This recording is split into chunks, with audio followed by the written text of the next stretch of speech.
అందరికీ నమస్కారం, welcome to our channel. YS Jagan మరోసారి జైలు యాత్ర. అవును, నిజం. వైఎస్ జగన్మోహన్ రెడ్డి గారు మరోసారి జైలుకు వెళ్ళబోతున్నారు అనగానే మీరు ఒక 12 ఏళ్ళు వెనక్కి వెళ్ళిపోతారేమో. అదే గతంలో అవినీతి అక్రమ కేసుల్లో ఆయన చెంచల్గూడ జైల్లో 16 నెలలు ఉండవలసి వచ్చింది. సో మీరు టైం ట్రావెలింగ్ చేసి అక్కడికి వెళ్ళిపోతారేమో 12-13 సంవత్సరాలు వెనక్కి. అంత అవసరం లేదు. జగన్మోహన్ రెడ్డి గారు ఈ రోజు మరొకసారి జైలుకి వెళ్ళబోతున్నారు. కారణం ఏంటంటే కిడ్నాప్ హత్యాయత్నం కేసులో వైఎస్ఆర్సీపీ పార్టీ లీడర్ వల్లంనేని వంశీ 3 రోజుల క్రితం అరెస్ట్ అవ్వడం జరిగింది. అరెస్ట్ అయిన తర్వాత ఆయన్ని కృష్ణా జిల్లా జైలుకి రిమాండ్ కు తరలించడం జరిగింది. సో జైల్లో ఉన్నటువంటి వల్లంనేని వంశీని పరామర్శించడానికి జగన్మోహన్ రెడ్డి గారు ఈ రోజు జైలుకు వెళ్ళబోతా ఉన్నారు. మనందరికీ తెలుసు జగన్మోహన్ రెడ్డి గారు గతంలో ఇలాగే నందిగామ సురేష్ అరెస్ట్ అయినప్పుడు కూడా ఒకసారి జైలుకు వెళ్లి పరామర్శించడం కూడా జరిగింది. ఈ నందిగామ సురేష్ గాని లేదంటే వల్లంనేని వంశీ గాని ఆ బోరుగడ్డ అనిల్ గాని ఇంకొక ఎల్లయ్య పుల్లయ్య తుల్లయ్య ఎవరైనా కావచ్చు, వీళ్ళని జగన్మోహన్ రెడ్డి గారు జైలుకు వెళ్లి మరి పరామర్శించడం చూస్తే కొంచెం ఎందుకో జుగుప్సగా అనిపిస్తుంటుంది.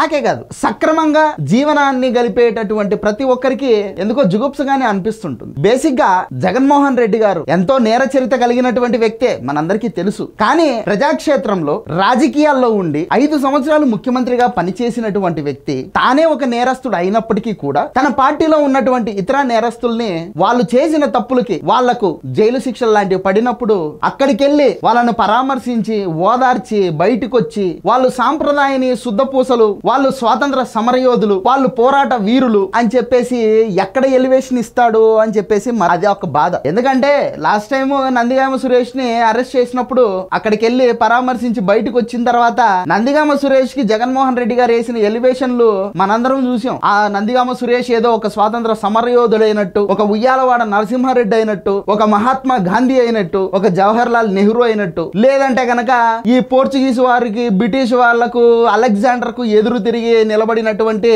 భారతీయ మహారాజులు ఎవరైతే ఉన్నారో పృథ్వీ ఇంకా ఎక్సెట్రా ఒక ఛత్రపతి శివాజీ ఈ ఔరంగజేబు ఏదైతే ఎదురు నిలబడి పోరాడారో అటువంటి పోరాట వీరుడు అన్నట్టు ఎలివేషన్ లేసాడు కదా. ఇప్పుడు ఎక్కడ ఈ వల్లంనేని వంశీకి కూడా అటువంటి ఎలివేషన్ లేస్తారో అని చెప్పేసి బాధగాను భయంగాను ఉంది. ఎందుకంటే వీళ్ళేమి స్వాతంత్ర సమరయోధులు కాదు, స్వాతంత్రం కోసం పోరాటాలు చేసి జైలుకు పోలేదు. వీళ్ళు చేసినటువంటి హత్యలు, కిడ్నాపులు, కబ్జాలు, రౌడీజము, గుండాయిజము, కనపడిన వాళ్ళనల్లా హింసించడాలు, కనపడిన ప్రతి స్థలము కబ్జాలు చేసుకోవడాలు, ఇష్టం వచ్చినట్టు ప్రభుత్వ భూములు కబ్జాలు చేసుకోవడాలు, అమ్ముకోవడాలు, ఇట్లాంటి వీళ్ళు చేసిండేది. వీళ్ళు చేసిన తప్పులకి వీళ్ళను ఎత్తుకోబోయి జైల్లో వేస్తే ఈయన గారు వీళ్ళను పరామర్శిస్తాడంట, ఓదారుస్తాడంట. పైపెచ్చు ఇవి అక్రమ కేసులు అని చెప్పేసి ఈయన గారు చెప్పడం. ఏది 12-13 సంవత్సరాలుగా అక్రమంగా సంపాదించినటువంటి ఆస్తుల అవినీతి కేసుల్లో బెయిల్ మీద ఉన్నటువంటి జగన్మోహన్ రెడ్డి గారు, ఈయన 3 లోకాల్లోనే అత్యంత నిజాయితీ పరుడైనటువంటి జగన్మోహన్ రెడ్డి గారు ఈ పిల్ల నిజాయితీ పరుణ్ణి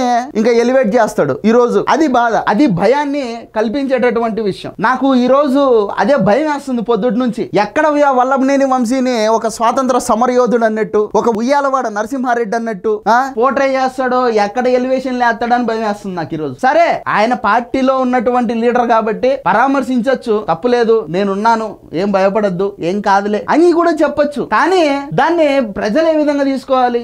బరితెగింపుగా తీసుకోరా? అవునులేండి, ఇప్పుడు ఈయన మీదే 33-34 కేసులు ఉన్నాయి. ఈయనకు చట్టాలంటే, రాజ్యాంగం అంటే, కోర్టులంటే, శిక్షలంటే, జైళ్ళంటే ఏమాత్రం కూడా భయం గాని, భక్తి గాని, గౌరవం గాని ఏమీ ఉండవు. ఈయనను చూసి ఇట్లాంటి పిల్ల సైకోలు తయారవుతారు. వీళ్ళ దగ్గరికి పోయి ఈయన గారు ఏం చెప్తారు?